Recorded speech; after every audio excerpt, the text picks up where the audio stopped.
नमस्कार दोस्तों, मैं Satveer Chaudhary, lecturer of agriculture science. आज अपन पढ़ने जा रहे हैं 12th एग्रीकल्चर का चैप्टर नंबर 1, जिसमें टॉपिक है आपका बीज। बीज क्या होता है, बीज की क्या क्या विशेषताएं होती हैं, उत्तम बीज के क्या क्या गुण होते हैं, बीज में आने वाली समस्याएं कौन कौन सी हैं, तथा एक उत्तम बीज पैदा करने की तकनीकें कौन कौन सी हैं और बीज कितने प्रकार का होता है, ये सारी अपन इस टॉपिक के अंदर डिस्कस करेंगे। तो फर्स्ट में मैं आपको बताना चाहूँगा कि बीज किसे कहते हैं। दाना, फल, पत्ती तथा पौधे का ऐसा कोई भी भाग जो अपने समान दूसरा स्वस्थ पौधा पैदा करने की क्षमता रखता है, उसे दोस्तों बीज कहते हैं। अगर अपन दूसरी भाषा में देखें इस चीज़ को, तो पुष्प के परिपक्व बीजांड को ही बीज कहा जाता है। बीज एक ऐसी चीज़ है जिसके पौधे की शुरुआत जहाँ से होती है वो केवल बीज से ही होती है। तो सबसे इम्पोर्टेंट चीज़ जो एग्रीकल्चर की है वो सोइल के बाद में बीज है। अगर मृदा स्वस्थ है तो बीज भी स्वस्थ होना ज़रूरी है। एक स्वस्थ बीज से ही स्वस्थ पौधे का निर्माण होता है दोस्तों। देखिए दोस्तों, दाना, फल, पत्ती अथवा तने का वह भाग जो अपने समान दूसरा पौधा पैदा करने की क्षमता रखता है। आगे बात करते हैं, पुष्प के परिपक्व बीजांड को ही क्या कहा जाता है दोस्तों? बीज के नाम से जाना जाता है, जो अपने समान नया पौधा तैयार करे। नेक्स्ट बात करते हैं अपन, एक उत्तम बीज के अंदर क्या क्या गुण होने चाहिए। देखिए दोस्तों, उत्तम बीज का जहां नाम आ जाता है, इसका मतलब यह है कि अन्य बीजों से इस बीज में 15 से 20% अधिक उपज प्राप्त होती है। उपज 15 से 20%, तथा साथ साथ में उत्तम बीज की आनुवंशिक शुद्धता बहुत अच्छी होनी चाहिए, भौतिक शुद्धता अच्छी होनी चाहिए, उसके अंकुरण प्रतिशतता अच्छी होनी चाहिए, बीज की ओज है वो अच्छी होनी चाहिए, दाना सुडौल, गोल, चमकदार होना चाहिए और नमी की मात्रा भी उसमें अच्छी होनी चाहिए, तथा परिपक्व पूर्ण रूप से अच्छा होना चाहिए। ये एक उत्तम बीज की विशेषताएं हैं। इन विशेषताओं को अपन गौर से पढ़ेंगे थोड़ा सा 1 बाय 1 करके, ताकि दोस्तों आप लोगों को अच्छे से समझ में आ जाए। पहले बात करते हैं आनुवांशिक शुद्धता। आनुवांशिक शुद्धता या जेनेटिक प्योरिटी सीड की वो चीज़ होती है कि किसी दूसरी फसल के बीज या किसी दूसरी किस्म के बीज तो बीज के अंदर मिक्स नहीं है ना, तो उसे कहते हैं आनुवांशिक शुद्धता, जेनेटिक प्योरिटी। और बीज की आनुवांशिक शुद्धता जहाँ तक पॉसिबिलिटी हो 100% ही रखनी चाहिए। नेक्स्ट बात करते हैं दोस्तों अपन भौतिक शुद्धता। बीज भौतिक रूप से शुद्ध हो।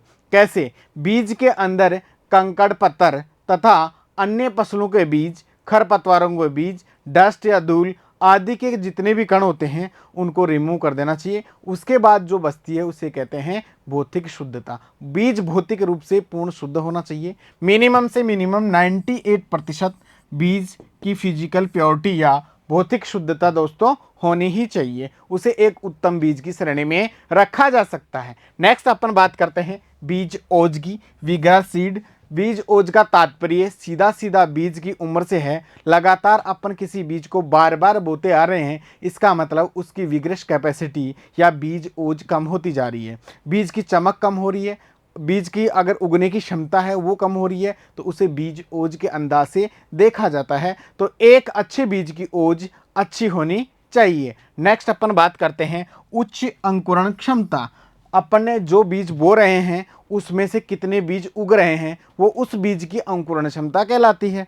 तो बीज की अंकुरण क्षमता अच्छी होनी चाहिए। देखिए, अलग अलग बीजों की अलग अलग अंकुरण क्षमता होती है, जो अपन आगे चैप्टर में डिस्कस करेंगे। नेक्स्ट बात करते हैं नमी की मात्रा। दोस्तों, आपको पता है कि बीज को उगने के लिए नमी, प्रकाश तथा हवा की आवश्यकता होती है। ये तीनों चीज़ें बीज के अंकुरण में मदद करती हैं। अगर बीज में 10 से 12% अंकुरण जो खाद्यान्न फसलों के लिए निश्चित किया गया है वो मौजूद है, तो बीज का अंकुरण सही होगा। और अगर तिलहनी फसलों की बात जहाँ तक रह जाए तो उसमें 8 से 10% नमी की मात्रा होनी चाहिए। नेक्स्ट अपन बात करते हैं दोस्तों आगे, कौन सी? रोग मुक्ता, फ्री फ्रॉम डिजीज। मतलब एक उत्तम बीज रोगों से मुक्त होना चाहिए, क्योंकि अगर अपन रोगी बीज को उगाएंगे तो रोगी ही पौधा पैदा होगा। इसलिए बीज रोग मुक्त होना चाहिए, डिजीज से पूर्ण रूप से फ्री होना चाहिए, किसी प्रकार की बीमारी बीज के लगी हुई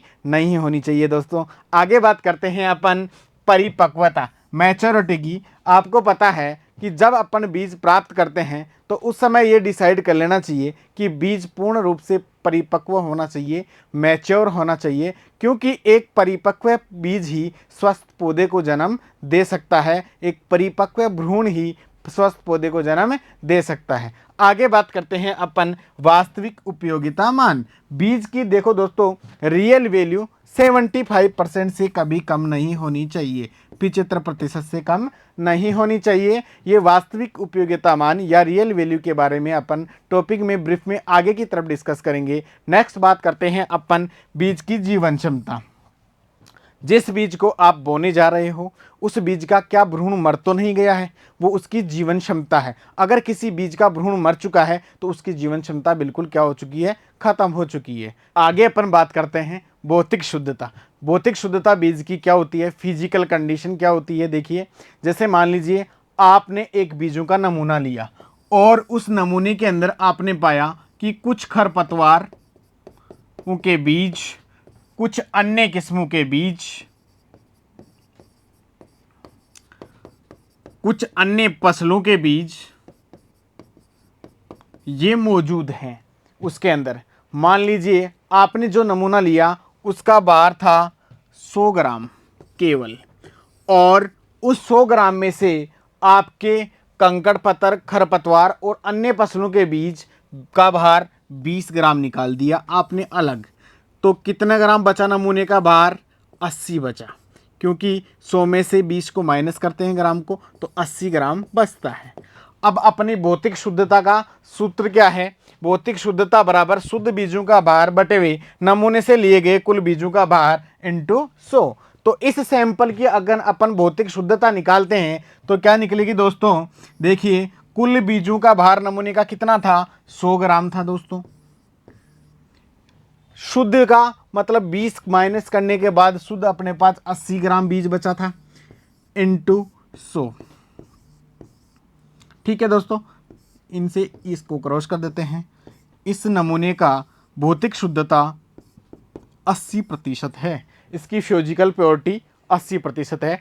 ऐसे सवाल आपको पूछे जा सकते हैं। साथ साथ 12th आपकी प्रैक्टिकल एग्जाम के अंदर भी ये कैलकुलेशन है। नेक्स्ट अपन बात करते हैं किसी भी बीज की अंकुरण प्रतिशतता कैसे निकालते हैं। अंकुरण प्रतिशतता क्या होता है, जितना बीज आपने बोया उस बीज में से कितना बीज उगा है वो उस बीज की अंकुरण प्रतिशतता या जर्मिनेशन परसेंटेज कहलाती है दोस्तों। आगे अपन बात करते हैं, जैसे मान लीजिए दोस्तों अगर आपने 100 बीज लिए, एक सैंपल लिया 100 बीजों का और उसको आपने उगा दिया। अब दोस्तों उन 100 बीजों में से आपने देखा कि उगने के बाद में केवल 90 बीज ही उनमें से उग पाए हैं, बाकी के 10 बीज नहीं उगे। तो उस नमूने की अंकुरण प्रतिशतता क्या होगी, तो देखो दोस्तों इसको सूत्र में रखते हैं अपन, फॉर्मूले के अंदर कैलकुलेट करते हैं। अंकुरण प्रतिशतता बराबर अंकुरित बीजों की संख्या बटे हुए कुल बोए गए बीजों की संख्या इंटू 100। इससे अपनी अंकुरण प्रतिशतता आ जाएगी। तो दोस्तों देखिए अंकुरण प्रतिशतता बराबर अंकुरित बीजों की संख्या, अंकुरित अपने कितने हुए थे, 90 बीज अंकुरित हुए थे। इसके बाद में बात करते हैं अपन क्या कितने बीज थे, टोटल कुल बोए गए बीजों की संख्या कितनी थी, 100 थी इंटू 100। अपनी नमूने की अंकुरण प्रतिशतता 90% आ गई है दोस्तों। इस प्रकार से अपन किसी भी सैंपल की अंकुरण प्रतिशतता का टेस्ट कर लेते हैं। नेक्स्ट आगे बात करते हैं अपन बीज की अंकुरण प्रतिशतता। इस प्रकार से आप ज्ञात करेंगे, ये अंकुरित बीज हैं दोस्तों।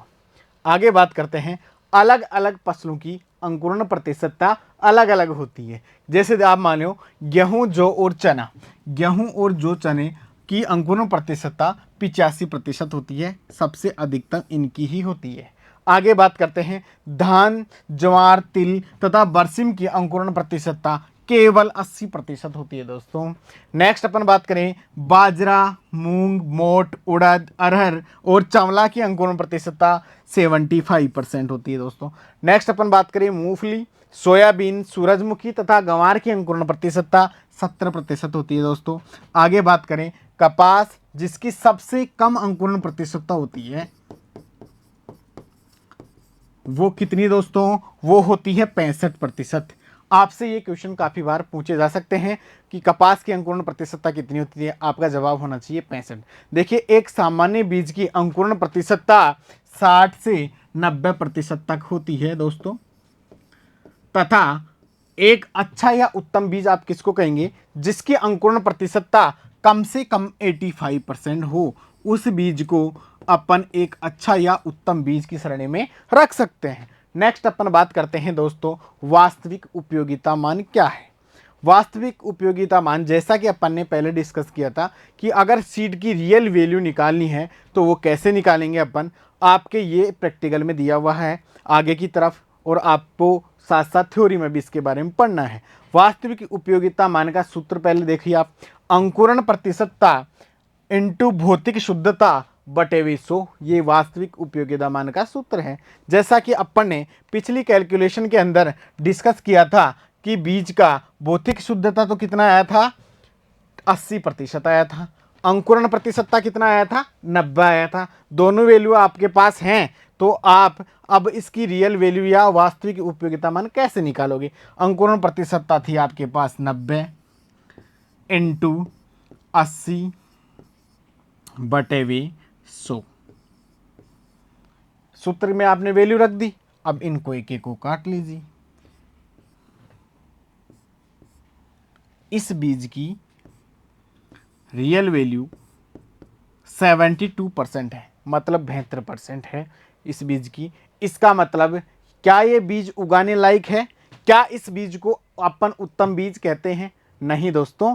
अपन उत्तम बीज की श्रेणी में किसको रखेंगे, जिस बीज की वास्तविक उपयोगिता मान 75% से अधिक होता है, वह बीज उत्तम बीज की दृष्टि से बिल्कुल पूर्ण रूप से शुद्ध बीज है। इस बीज को अपन उत्तम बीज नहीं कह सकते, क्योंकि 75% से कम वास्तविक उपयोगिता मान बीज का नहीं होना चाहिए दोस्तों। आगे अपन बात करते हैं बीज उत्पादन कैसे किया जाता है, सीड प्रोडक्शन कैसे किया जाता है। देखिए दोस्तों, सीड प्रोडक्शन एक नॉर्मल इंसान के बस की बात नहीं है। इसके लिए जनक, प्रजनक और साइंटिस्ट, इन लोगों की आवश्यकता होती है, जिन्होंने सीड साइंस या बीज के बारे में, ब्रीडिंग के बारे में काफ़ी डिटेल से अध्ययन कर रखा है, वो लोग ये काम करते हैं। जैसे आपको नई वैरायटी कोई रिलीज़ करनी है, नई वैरायटी डेवलप करनी है, तो उसके लिए आपको साइंटिस्ट या प्रजनक की आवश्यकता पड़ती है।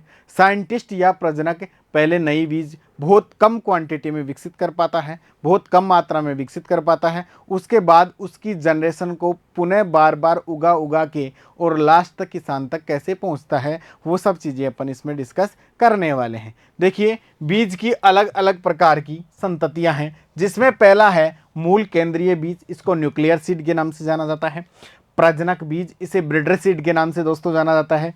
फाउंडेशन सीड या आधार बीज के नाम से जाना जाता है, इसे मात्रक बीज भी कहते हैं। और इसकी नेक्स्ट जनरेशन है प्रमाणित बीज। अपने हिंदुस्तान की बात करें, जहाँ तक इंडिया की, उनमें ये 4 सीरीज चलती हैं। और अगर विदेशों में क्या करते हैं, संतोषजनक आनुवंशिक शुद्धता प्राप्त करने के लिए पहले एक पंजीकृत बीज और इसके अंदर ऐड किया गया है दोस्तों। ये किस प्रकार से है, कैसे है, देखिए आप। नई वैरायटी मान लीजिए आपको डेवलप करनी है, तो साइंटिस्ट या प्रजनक क्या करेगा, सबसे पहले प्रजनक मूल केंद्रक बीज उत्पन्न करेगा। ये मूल केंद्रक बीज केवल जो रजिस्टर्ड संस्थान हैं या जिनमें अनुसंधान का कार्य होता है, जैसे उदाहरण के तौर पे ICAR, IARI, Indian agriculture research institute, Indian counselling of agriculture, जैसे तुम्हारा RARI, Rajasthan agriculture research institute, ये संस्थान ऐसे संस्थान हैं, इनकी देखरेख में इन बीजों का उत्पादन किया जाता है। तो साइंटिस्ट या प्रजनक ने मूल केंद्रिक बीज उत्पन्न किया। इसके गुणन से जो बीज या जो संतति प्राप्त हुई वो है प्रजनक बीज, या इसे ब्रीडर सीड के नाम से जाना जाता है दोस्तों।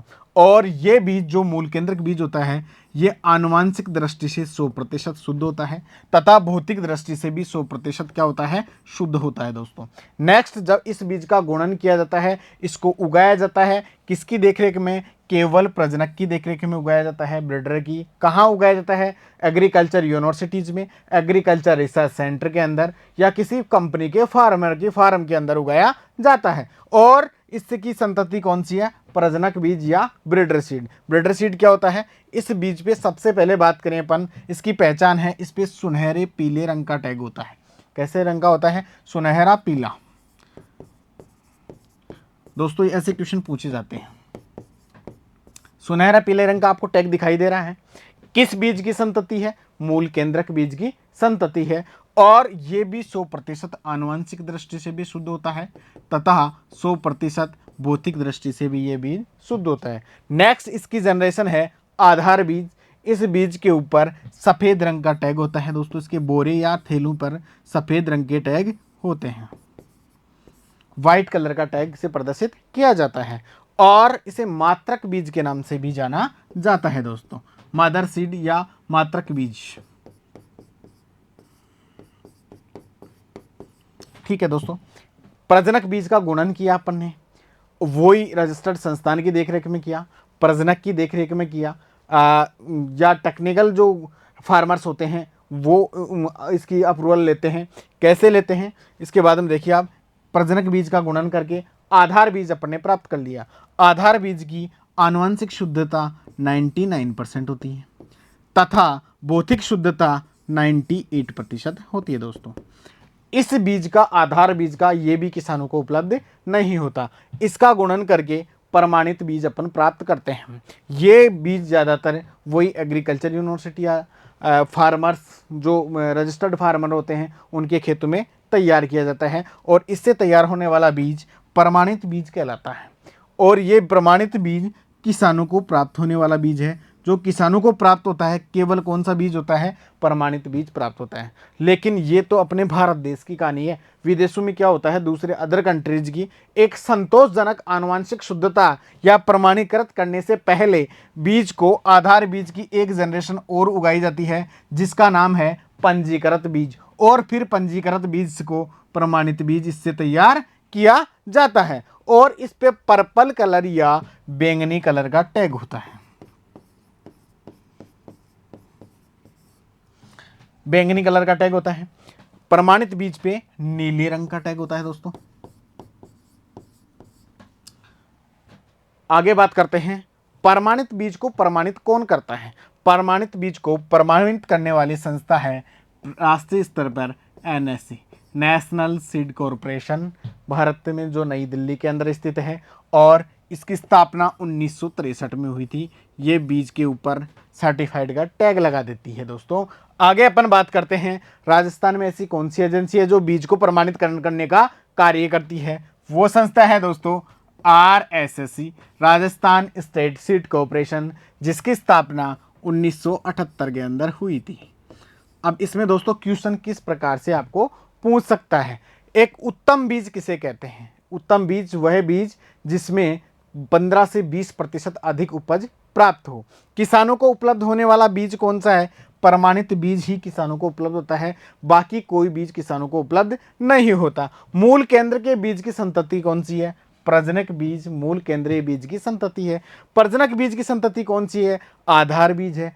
क्वेश्चन पूछ ले प्रमाणित बीज किस बीज की संतति है, आधार बीज की संतति है। किसानों को उपलब्ध होने वाला बीज कौन सा है, कौन सा है, प्रमाणित बीज है। संतोषजनक आनुवंशिक शुद्धता के लिए कौन सा बीज की जनरेशन उगा के देखते हैं, पंजीकृत की उगा के देखते हैं दोस्तों। नेक्स्ट अगर इनके टैगों की बात करें, मूल केंद्रक पर किसी प्रकार का कोई टैग नहीं पाया जाता है दोस्तों। इसके अलावा प्रमाणित बीज के ऊपर, प्रमाणित बीज नीचे दे रखा है, यह है प्रजनक बीज के ऊपर किस प्रकार का सुनहरा पीले रंग का टैग पाया जाता है दोस्तों। आधार बीज या मात्रक बीज या मदर सीड के नाम से जिसको जाना जाता है उसके ऊपर सफ़ेद रंग का टैग पाया जाता है दोस्तों। प्रमाणित बीज पे नीले रंग का टैग पाया जाता है। अब किसानों को प्रमाणित बीज इस भारत में कितना उपलब्ध हो रहा है ये देखिए, केवल अपने भारत देश में 12% किसानों को, कितने प्रतिशत, 12% किसानों को ही प्रमाणित बीज उपलब्ध हो रहा है। अब देख लिया अपना देश कितना पीछे चल रहा है कि अपन किसानों को केवल 12% बीज ही उपलब्ध करवा पा रहे हैं। दोस्तों आगे बात करते हैं अपन कि बीज उत्पादन करने की वैज्ञानिक तकनीकी कौन कौन सी है। तो बीज उत्पादन हर एक आदमी की कहानी है, प्रजनक उत्पादित करता है, यह मैं आपको पहले ही बता चुका हूं दोस्तों। तो जैसे बीज का चुनाव, पहली चीज क्या है, सिलेक्शन ऑफ सीड। बीज का सिलेक्शन करते समय ये ध्यान रखें उत्पादन करते समय कि क्या इस वैरायटी के आसपास में कोई दूसरी वैरायटी तो नहीं है।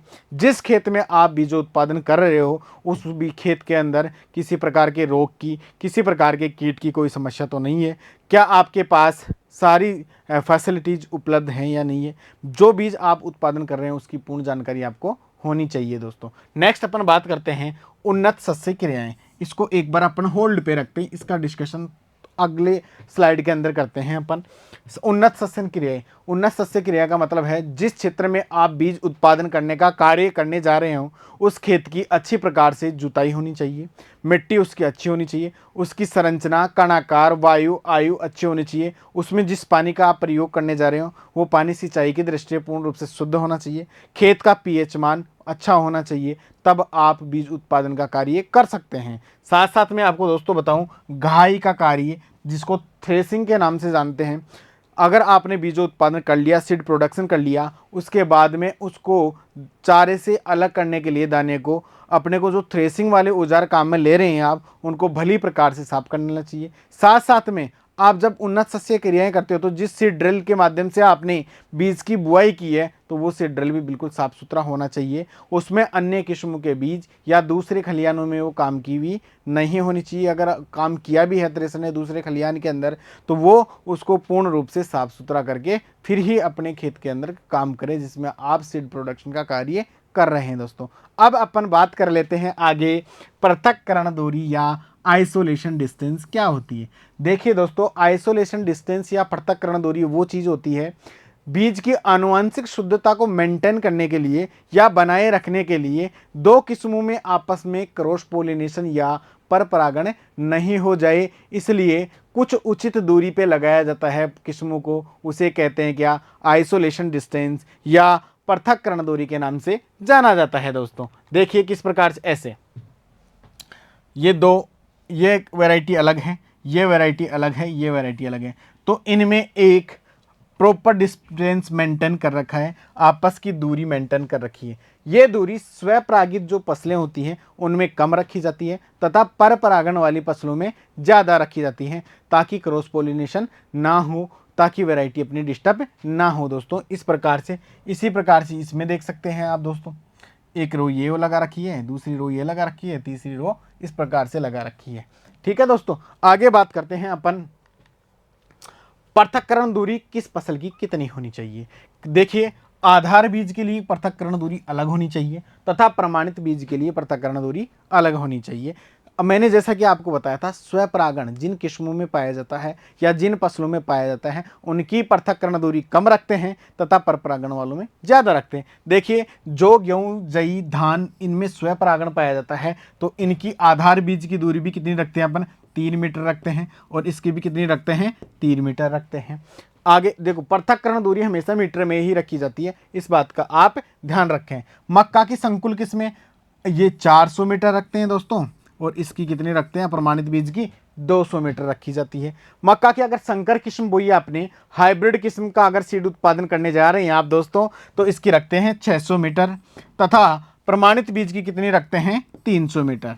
आधार बीज की पृथक्करण दूरी प्रमाणित बीज से अधिक रखी जाती है हमेशा। दोस्तों आगे ज्वार की बात करें, ज्वार के आधार बीज की दूरी 200 मीटर है तथा प्रमाणित बीज की दूरी 100 मीटर है। नेक्स्ट दोस्तों चने की बात करें तो चना क्या है, एक स्वपरागित पौधा है, स्वपरागित है, सेल्फ पोलिनेटेड, मतलब इसकी दूरी रखेंगे कितनी, 10 मीटर किसकी, आधार बीज की, और प्रमाणित बीज की रखेंगे दोस्तों 5 मीटर। नेक्स्ट बात करते हैं सोयाबीन और मूंगफली, ये भी क्या है, स्वपरागण पाया जाता है, सेल्फ पोलिनेशन पाया जाता है, ऑटोगेमिक क्रॉप कहते हैं इसको, तो इसकी भी दूरी कितनी होनी चाहिए, 3 मीटर होनी चाहिए, और इसकी भी दूरी कितनी होनी चाहिए, 3 मीटर। दोस्तों इस प्रकार से आता है, ये क्वेश्चंस आपको पूछे जाते हैं एग्जाम में भी। जैसे पूछ लिया ज्वार के आधार बीज की पृथक्करण दूरी कितनी होनी चाहिए, तो दोस्तों आपका जवाब क्या जाएगा, 200 मीटर दूरी होनी चाहिए। इस प्रकार से इसे पृथक्करण दूरी के नाम से संबोधित किया जाता है। आगे अपन बात करते हैं दोस्तों, बीज की सुसुप्तावस्था या डोरमेंसी क्या होती है।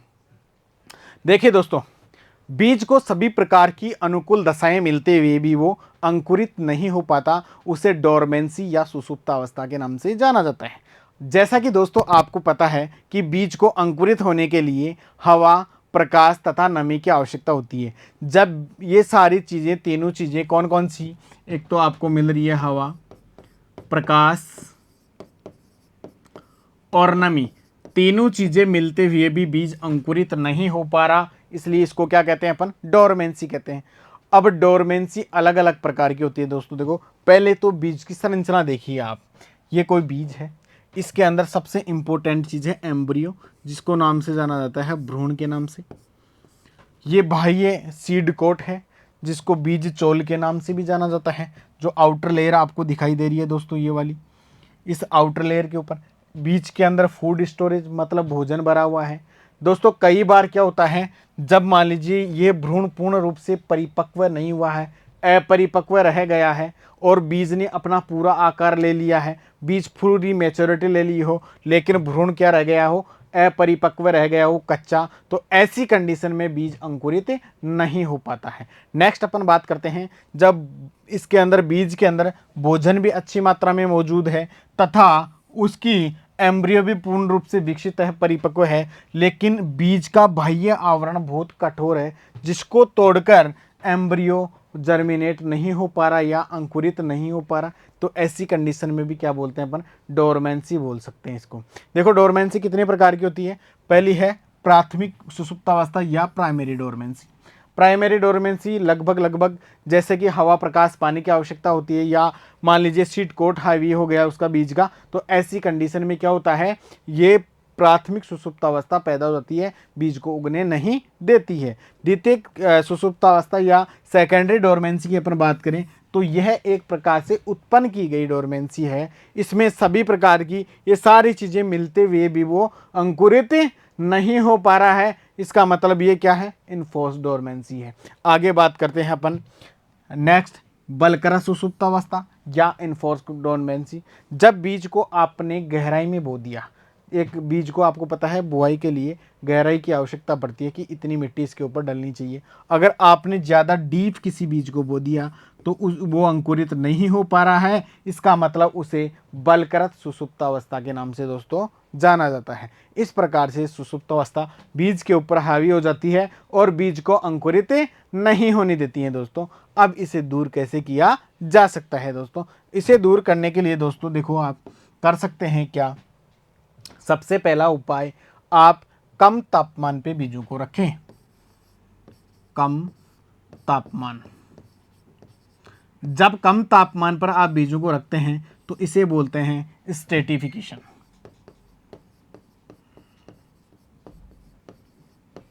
इस प्रोसेस को स्ट्रेटिफिकेशन के नाम से जाना जाता है। बीजों को आप 2 से 8 डिग्री सेंटीग्रेड पे रखें तो इनकी सुसुप्तावस्था दूर हो सकती है। दूसरा है उपाय दोस्तों आपके पास खुरचना, मतलब इसको बोलते हैं स्केरिफिकेशन।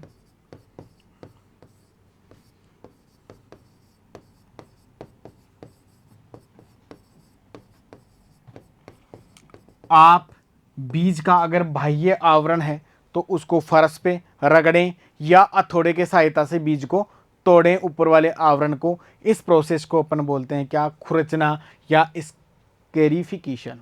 आप दोस्तों स्केरिफिकेशन और स्ट्रेटिफिकेशन दोनों में कंफ्यूज नहीं होना है। उसमें कम तापमान पे बीजों को रखा जाता है, इसमें खुरचने में क्या किया जाता है, बीजों को रगड़ा जाता है या हथौड़े की सहायता से तोड़ा जाता है। नेक्स्ट दोस्तों अपन कुछ हार्मोन जैसे इथाइलिन हार्मोन या साइटोकाइनिन या जिब्रेलिन